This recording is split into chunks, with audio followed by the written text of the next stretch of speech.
Siamo nel ricco nord-est. Questa è una dimostrazione che la terronia non è un'indicazione geografica, ma è una forma mentale.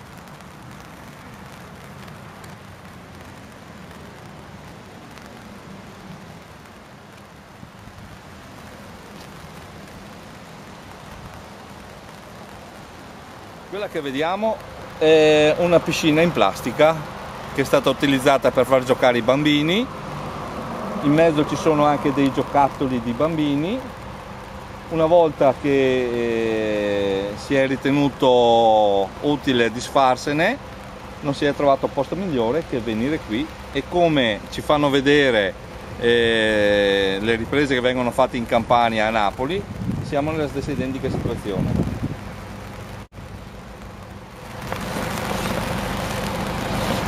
I giocattoli si vedono lì in mezzo, cartongesso, piastrelle, tubi, un bidone per la spazzatura buttato lì invece di buttare le spazzature dentro il bidone.